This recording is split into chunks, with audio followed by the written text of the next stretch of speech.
Uma escrava chegou à fazenda acorrentada, grávida de 9 meses. O senhor já tinha comprador para vender o bebê assim que nascesse. Mas quando a criança veio ao mundo, algo impossível aconteceu. Qualquer pessoa que tocasse naquele recém-nascido era forçada a enxergar todos os seus crimes. E foi assim que um bebê quebrou o império de crueldade do coronel mais temido do Vale do Paraíba. Essa história real vai te deixar arrepiado do começo ao fim. Me conta aqui nos comentários, de que cidade você está assistindo. E se você quer mais histórias incríveis como essa, se inscreve no canal e ativa o sininho. Vamos lá, aperta esse botão vermelho agora. Era uma noite sem lua quando Joana chegou à fazenda Santa Cruz, trazida acorrentada na carroça do coronel Damasceno Barros. Suas mãos tremiam não apenas pelo frio da madrugada de julho de 1857, mas pelo peso de carregar uma vida dentro do ventre já no 9º mês. O coronel a havia comprado por preço baixo num leilão em Vassouras, justamente porque nenhum outro fazendeiro queria arriscar-se com uma escrava prestes a parir. Damasceno, porém, tinha seus próprios planos sombrios para aquela mulher e para a criança que estava por vir. A fazenda se erguia imponente no alto da colina, cercada por intermináveis campos de café que se estendiam até onde a vista alcançava. A casa grande, com suas janelas iluminadas por candeeiros, contrastava cruelmente com a senzala deteriorada onde Joana seria alojada. Ao descer da carroça, ela quase caiu, suas pernas inchadas mal conseguindo sustentar o próprio peso. O feitor Silvério, homem de rosto marcado por cicatrizes e olhar vazio, a empurrou rudemente em direção aos barracões. Dentro da senzala, dezenas de olhos assustados observavam a recém-chegada. As mulheres mais velhas reconheceram imediatamente o estado de Joana e se aproximaram com cautela. Tia Benedita, parteira respeitada entre os escravizados, tocou gentilmente a barriga enorme da jovem e seus olhos se arregalaram. Havia algo diferente naquela gravidez, algo que ela nunca havia sentido em seus 40 anos ajudando a trazer crianças ao mundo. O ventre pulsava com uma energia estranha, quase como se a criança lá dentro estivesse consciente de tudo o que acontecia ao redor. Joana foi colocada num canto da senzala, sobre um colchão de palha úmida e rasgada. A dor das contrações já começava a se manifestar em ondas cada vez mais frequentes. Ela apertou os dentes, decidida a não gritar, a não dar ao coronel a satisfação de ouvi-la sofrer. Mas enquanto a noite avançava, algo extraordinário começou a acontecer. A criança em seu ventre começou a se mover de forma coordenada, como se estivesse se preparando deliberadamente para o nascimento. Tia Benedita observava fascinada, sussurrando orações em línguas africanas que há muito não pronunciava. Na casa grande, o coronel Damasceno bebia seu conhaque francês e sorria satisfeito. Ele tinha planos específicos para aquela criança que estava prestes a nascer. Documentos secretos em sua escrivaninha revelavam uma trama que ele vinha tecendo há meses. Ele pretendia vender o bebê para traficantes que exportavam crianças escravizadas para Cuba, onde buscariam um preço alto por um recém-nascido saudável. Era um negócio lucrativo e cruel que ele já havia realizado 3 vezes antes. Para ele, aquela mulher grávida era apenas mais uma mercadoria, e a criança, um investimento de retorno rápido. O que o coronel Damasceno não sabia era que Joana carregava consigo um segredo transmitido por sua avó, uma rainha africana trazida à força para o Brasil décadas antes. Segundo as histórias sussurradas nas senzalas, algumas crianças nasciam com dons especiais, capazes de enxergar verdades ocultas e revelar crimes escondidos. Joana sempre acreditara que essas eram apenas lendas para dar esperança aos desesperados. Mas naquela noite, enquanto as contrações se intensificavam e a lua finalmente rompia as nuvens, ela começou a sentir que sua criança era diferente de todas as outras. O bebê parecia comunicar-se com ela através de sensações, acalmando-a quando o medo ameaçava dominá-la, fortalecendo-a quando a dor se tornava insuportável. E Joana compreendeu, com uma certeza absoluta que atravessava seu corpo inteiro, que aquela criança tinha vindo ao mundo com um propósito maior do que qualquer um poderia imaginar. O parto começou pouco antes do amanhecer, quando os primeiros raios de sol tingiam o céu de vermelho sangue. Tia Benedita reuniu as mulheres mais experientes da senzala e preparou o ambiente o melhor que pôde com os recursos escassos disponíveis. Água fervida numa panela velha, trapos limpos que conseguiram esconder do feitor, ervas medicinais que cultivavam secretamente nos fundos da senzala.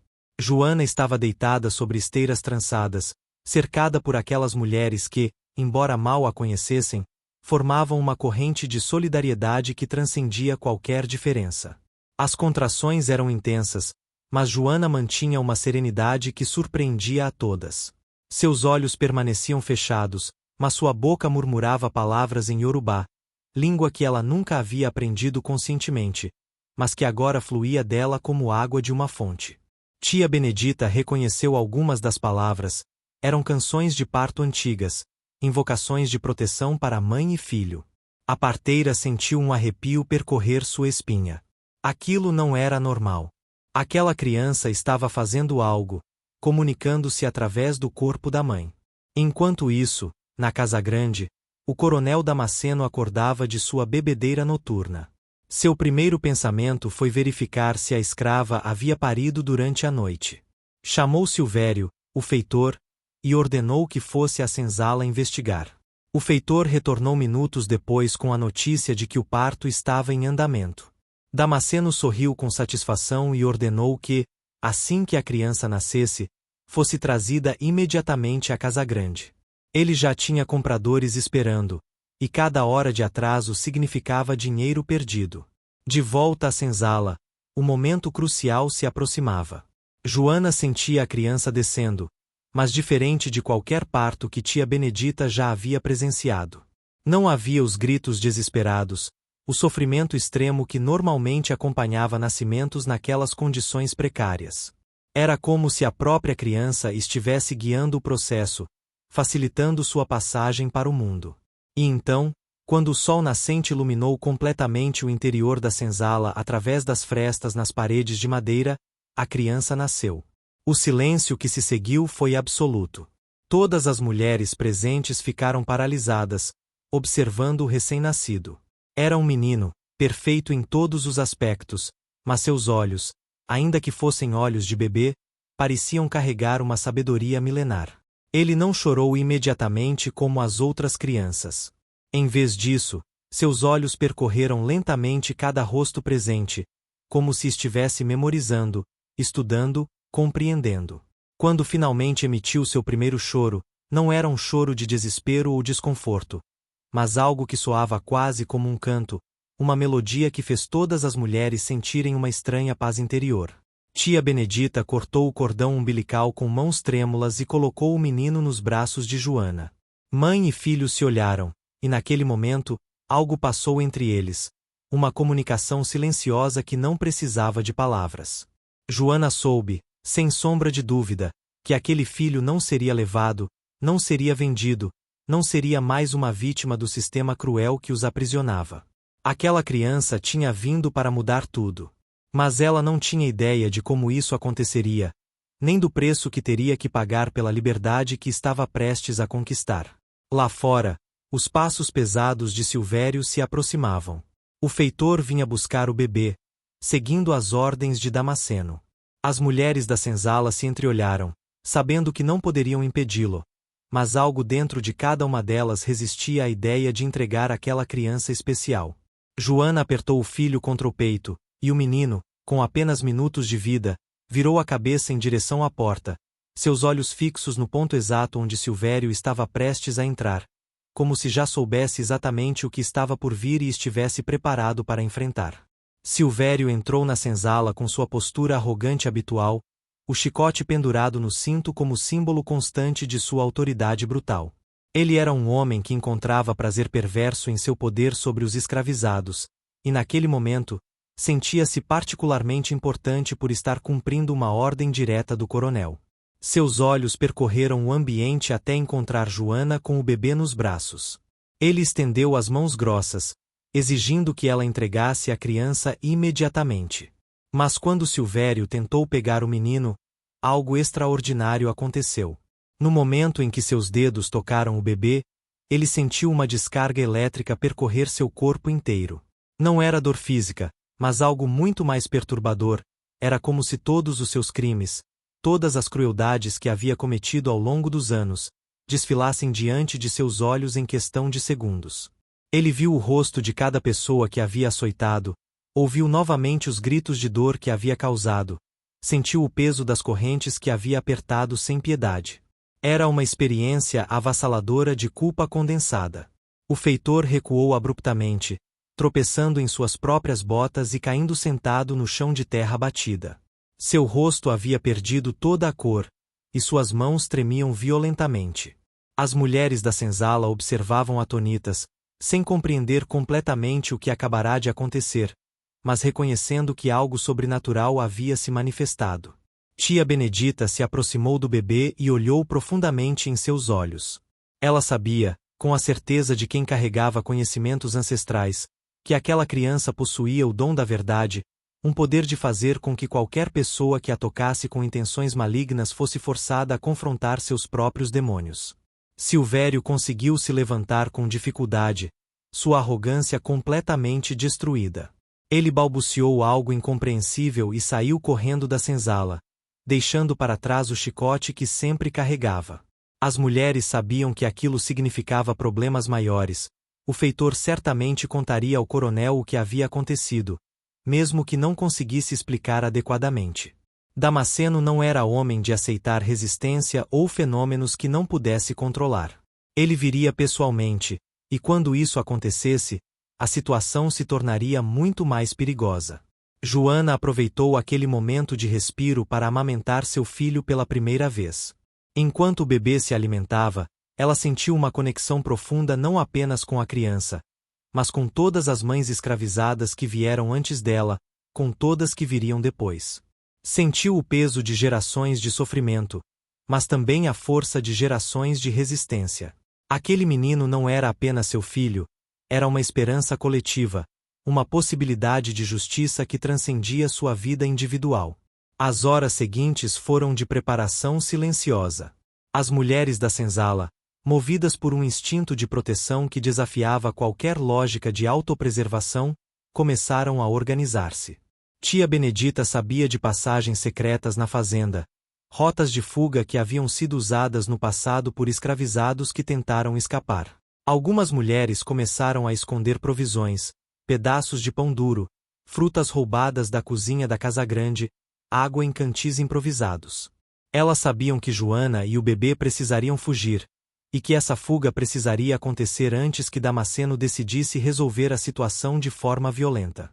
Mas antes que pudessem finalizar qualquer plano, o próprio coronel Damasceno apareceu à porta da senzala. Ele havia esperado o relato confuso e aterrorizado de Silvério com crescente irritação, e decidirá ver por si mesmo o que estava causando tanta perturbação. Seus olhos, acostumados a enxergar seres humanos como propriedade, fixaram-se primeiro em Joana, depois no bebê em seus braços. Ele não acreditava em superstições ou poderes místicos, acreditava apenas no poder do dinheiro e da violência. E estava determinado a exercer ambos naquele momento, sem imaginar que estava prestes a enfrentar algo que nenhuma quantidade de riqueza ou brutalidade poderia controlar. O coronel Damasceno Barros entrou na senzala com a confiança de quem nunca havia sido verdadeiramente desafiado em sua própria propriedade. Aos 53 anos, ele comandava a fazenda Santa Cruz com punho de ferro há mais de 2 décadas, e sua reputação de crueldade era conhecida em toda a região do Vale do Paraíba. Nenhum escravo jamais havia conseguido escapar de suas terras, nenhuma rebelião jamais havia prosperado sob sua vigilância. Ele era, em sua própria visão distorcida, um senhor absoluto sobre tudo e todos dentro dos limites de sua propriedade. Suas botas caras pisavam pesadamente no chão de terra batida enquanto se aproximava de Joana. Ele estendeu os braços exigindo o bebê, sua voz carregada de autoridade que nunca conhecera questionamento. Joana ergueu os olhos para encará-lo, um ato de ousadia que em circunstâncias normais resultaria em punição severa. Mas naquele momento, ela não sentia medo. Sentia uma força que vinha de algum lugar profundo dentro dela, uma coragem alimentada pela certeza de que seu filho representava algo maior que qualquer um deles poderia compreender completamente. Quando Damasceno tocou a criança, O que aconteceu foi muito mais intenso do que o que Silvério havia experimentado. O coronel sentiu como se o mundo inteiro girasse ao seu redor. Ele se viu transportado mentalmente para sua própria escrivaninha na Casagrande, onde mantinha seus livros de contabilidade. Mas agora, em vez de números e cifras, ele via faces.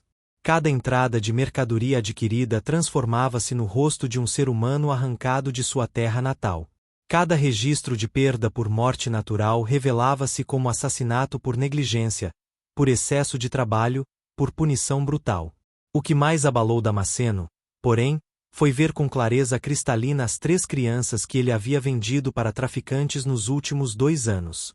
Ele as viu em porões de navios, acorrentadas, aterrorizadas, algumas morrendo de doença antes mesmo de chegar a Cuba. Ele viu os compradores que esperavam por este bebê específico, viu o dinheiro que mudaria de mãos, viu o futuro de sofrimento que havia planejado para aquela criança inocente. E pela primeira vez em sua vida adulta, Damasceno Barros sentiu algo que havia suprimido por décadas: culpa genuína. O coronel cambaleou para trás, suas mãos tremendo incontrolavelmente. Seu rosto, normalmente vermelho de raiva ou vinho, estava pálido como cera de vela. Ele tentou falar, mas as palavras não saíam. A revelação forçada de seus próprios crimes, condensada naqueles poucos segundos de contato com o bebê, havia quebrado algo fundamental em sua psique. Ele olhou ao redor da senzala, realmente vendo pela primeira vez em anos as condições deploráveis em que mantinha seres humanos, as paredes com frestas que deixavam entrar chuva e frio, o chão de terra que se transformava em lama, os colchões podres onde famílias inteiras dormiam amontoadas. Tia Benedita observava a transformação no rosto do coronel com uma mistura de satisfação e cautela. Ela havia visto homens poderosos desmoronarem antes, mas sabia que o desmoronamento podia levar tanto à redenção quanto a uma violência ainda maior. Damasceno era imprevisível naquele momento, oscilando entre a consciência devastadora de seus crimes e o desejo de suprimi-la através da negação e da raiva. As próximas palavras que ele pronunciasse determinariam o destino de todos na senzala. Finalmente, o coronel conseguiu articular algo, sua voz rouca e quebrada. O que é essa criança? Não era uma pergunta que esperava a resposta das mulheres escravizadas diante dele. Era uma pergunta existencial, direcionada ao universo, a Deus, a qualquer força que pudesse explicar como um recém-nascido havia conseguido fazer em segundos o que anos de sermões religiosos nunca haviam conseguido, fazê-lo verdadeiramente confrontar a monstruosidade de seus atos. E Joana, com uma calma que surpreendeu até ela mesma, respondeu: é meu filho. É uma criança de Deus. E ele veio para que a verdade seja conhecida. Palavras simples, mas que ressoaram na senzala como um trovão distante anunciando tempestade. A resposta de Joana pairou no ar carregado da senzala, e por um longo momento, ninguém se moveu. O coronel Damasceno permanecia ali, um homem poderoso reduzido a uma criatura confusa e abalada. Sua certeza sobre o mundo, sobre seu direito de propriedade sobre outros seres humanos, sobre a ordem natural das coisas conforme ele sempre acreditara, tudo isso havia sido estilhaçado por aquele breve toque numa criança recém-nascida. Ele olhou para suas próprias mãos como se não as reconhecesse, mãos que haviam assinado documentos de compra e venda de pessoas, mãos que haviam empunhado chicotes, mãos que haviam acumulado riqueza através do sofrimento alheio. Mas então, como uma onda de maré, a velha arrogância começou a tentar se reafirmar. Damasceno era produto de um sistema que havia normalizado a escravidão por séculos, e esse condicionamento não seria desfeito tão facilmente. Ele sacudiu a cabeça vigorosamente, como se pudesse expulsar as visões perturbadoras que o haviam assaltado. Bruxaria, ele murmurou, primeiro baixinho, depois com crescente convicção. É bruxaria. Feitiçaria africana. Era mais fácil para sua mente acreditar em magia negra do que aceitar que estava sendo forçado a confrontar verdade sobre si mesmo. Ele recuou em direção à porta, apontando um dedo acusador para Joana e seu bebê. Vocês serão queimados. Todos vocês. Vou chamar o padre. Vou chamar as autoridades. Nenhuma bruxa vai. Mas suas palavras foram interrompidas por um som vindo da Casagrande. o galope apressado de cavalos chegando à fazenda. Damasceno congelou, reconhecendo imediatamente o padrão da cavalgada. Era uma patrulha oficial, possivelmente do juiz municipal. Mas por que estariam vindo à sua fazenda sem aviso prévio? O que o coronel não sabia era que, naquela mesma madrugada, enquanto Joana dava à luz, um dos escravizados mais antigos da fazenda, um homem chamado Tomás que trabalhava como cocheiro e ocasionalmente viajava para a cidade, havia feito algo extraordinariamente corajoso. Aproveitando uma viagem para buscar suprimentos na semana anterior, Tomás havia conseguido entregar uma carta ao juiz Henrique Almeida, um dos poucos magistrados da região conhecido por sua relativa simpatia à causa abolicionista. A carta, escrita por um padre progressista que secretamente alfabetizava escravizados, detalhava os crimes de Damasceno, incluindo o tráfico ilegal de crianças para Cuba. Tomás havia arriscado tudo naquela ação. Se fosse descoberto, seria executado publicamente como exemplo. Mas ele havia ouvido as histórias sobre uma criança especial que nasceria, histórias sussurradas entre os mais velhos que ainda mantinham vivas as tradições africanas de profecia e vidência. Ele acreditava que aquela criança era a centelha que poderia iniciar uma transformação, mas que essa centelha precisava de proteção para não ser apagada antes de cumprir seu propósito. A carta ao juiz era sua forma de criar essa proteção. O juiz Henrique Almeida desmontou de seu cavalo na frente da Casa Grande, acompanhado por 2 oficiais e um escrivão. Ele era um homem na casa dos 40 anos, de postura séria mas olhar compassivo. Diferente de muitos magistrados da época que fechavam os olhos para abusos contra escravizados, Henrique havia perdido sua própria filha para a febre amarela 2 anos antes, e desde então desenvolver uma aguda consciência da fragilidade da vida e da injustiça de sistemas que tratavam alguns seres humanos como descartáveis enquanto outros eram protegidos por lei e privilégio. Damasceno saiu da senzala apressadamente, tentando recompor sua aparência de senhor respeitável. Mas o juiz imediatamente notou o estado alterado do coronel, o rosto pálido, as mãos trêmulas, o suor que escorria pela testa apesar da manhã fresca. Coronel Damasceno, o juiz começou formalmente, recebi denúncias graves sobre atividades ilegais ocorrendo nesta propriedade. Tráfico de menores para o exterior, em violação das leis imperiais de 1831 e 1850. Vim com um mandado para revistar sua casa e interrogar suas pessoas escravizadas. O mundo de Damasceno desmoronou completamente naquele momento.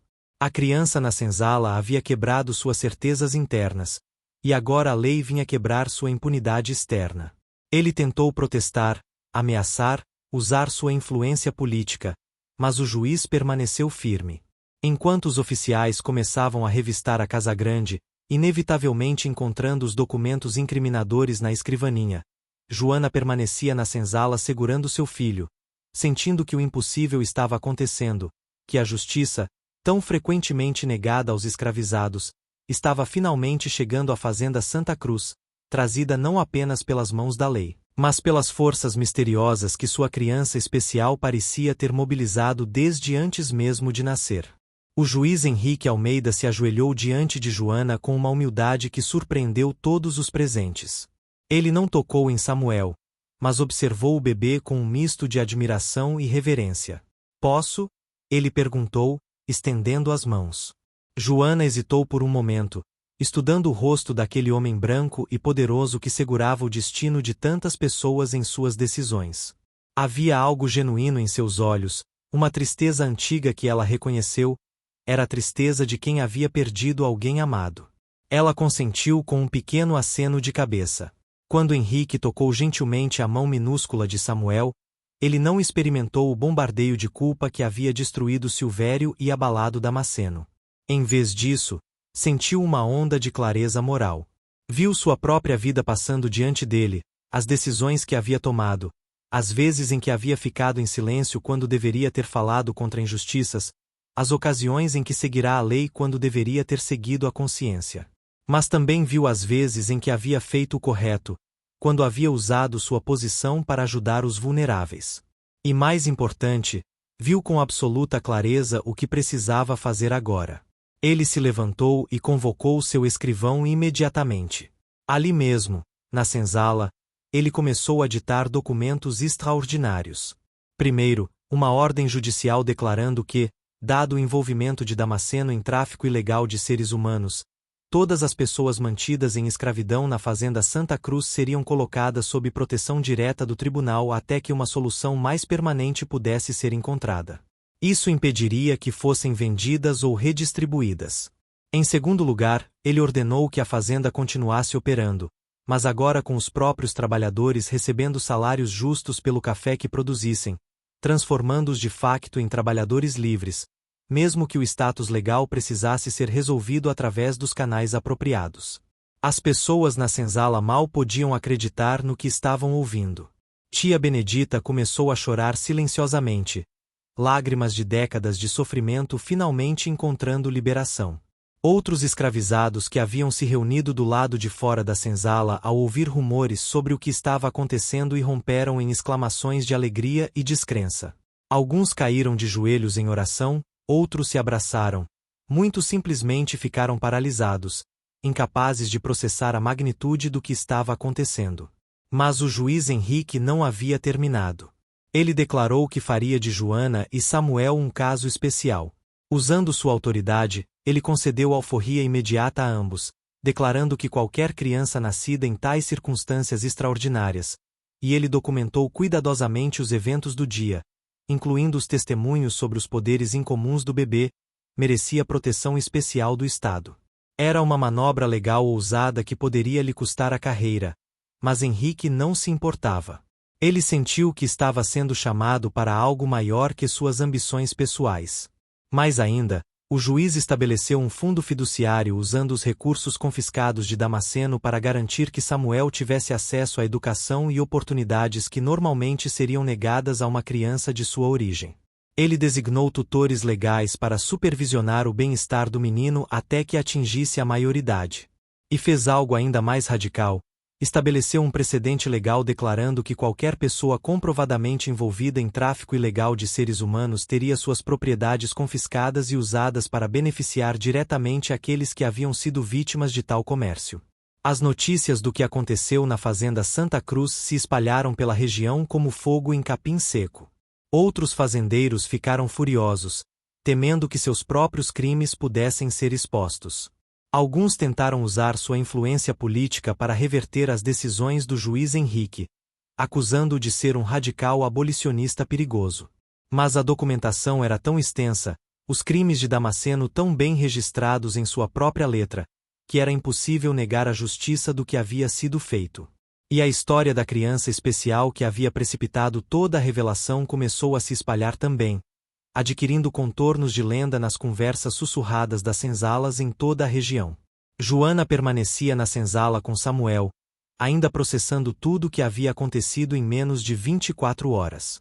Ela havia chegado à fazenda Santa Cruz como propriedade, prestes a dar à luz uma criança que seria roubada dela e vendida para sofrimento certo. Agora, ela era uma mulher livre, e seu filho não apenas era livre também, mas estava protegido por decreto judicial e tinha um futuro garantido de educação e oportunidades.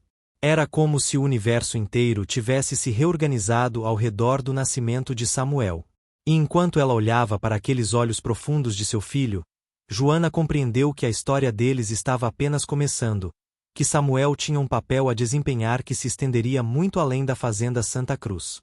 Os meses que se seguiram ao nascimento de Samuel testemunharam transformações que ninguém poderia ter previsto. A fazenda Santa Cruz tornou-se um experimento social ímpar no Brasil escravocrata de 1857.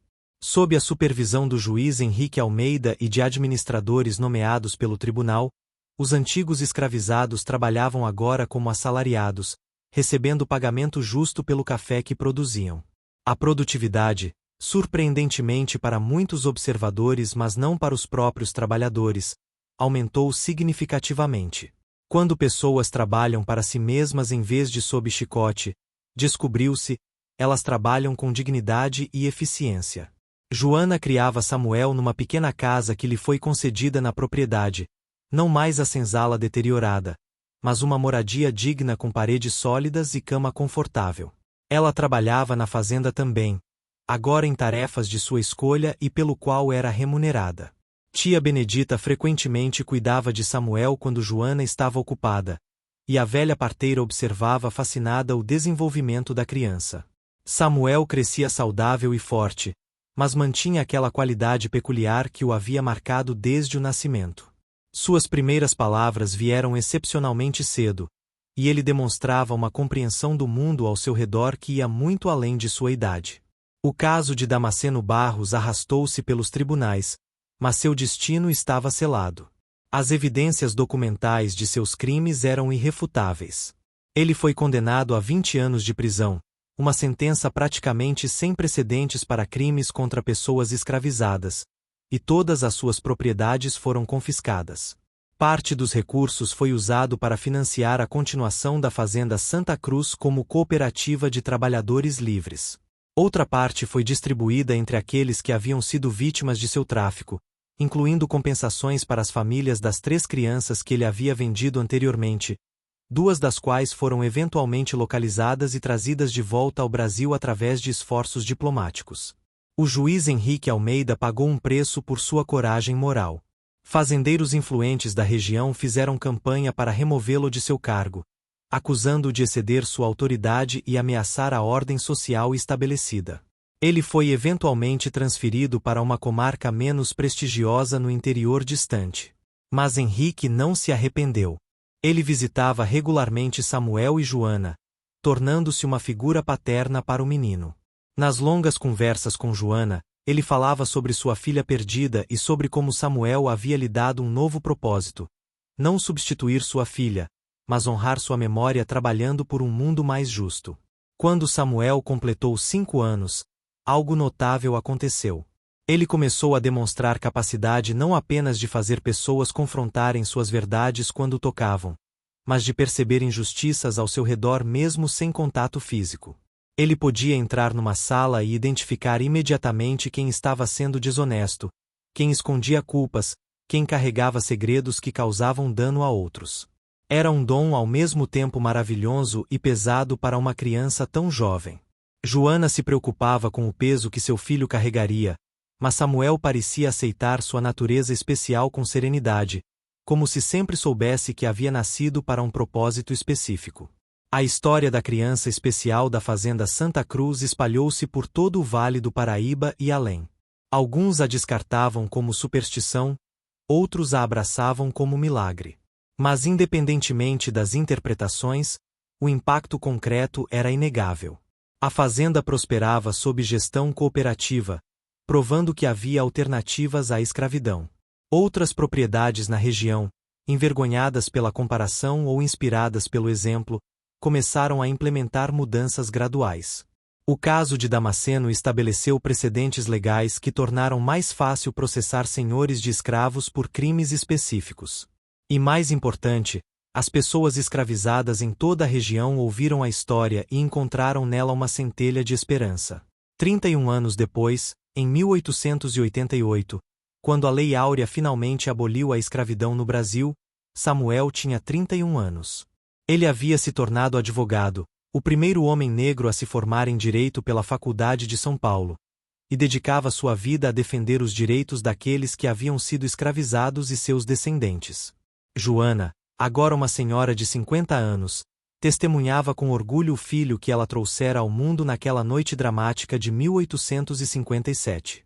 Tia Benedita já havia partido, mas não antes de ver Samuel crescer e confirmar tudo o que ela havia percebido naquele primeiro dia, que ele era verdadeiramente especial, um instrumento de justiça nascido para desafiar e quebrar as cadeias da opressão. A Fazenda Santa Cruz permaneceu como cooperativa por décadas, um farol de como a produção agrícola poderia funcionar sem escravidão. Samuel frequentemente retornava lá, ao lugar de seu nascimento, e contava a história de como uma mulher escravizada chegará à fazenda à beira do parto, e como a criança que nasceu ali não apenas sobreviveu, mas quebrou o orgulho de um senhor cruel e desencadeou transformações que ecoaram por gerações. Era uma história de dor e milagre, de sofrimento e justiça, de uma mãe corajosa e uma criança extraordinária que mudaram o curso de muitas vidas. E sempre que Samuel contava essa história, ele terminava da mesma forma: minha mãe me deu vida. Mas foi a verdade que nos deu liberdade. E a verdade sempre encontra seu caminho para a luz, não importa quão profundas sejam as trevas que tentam escondê-la.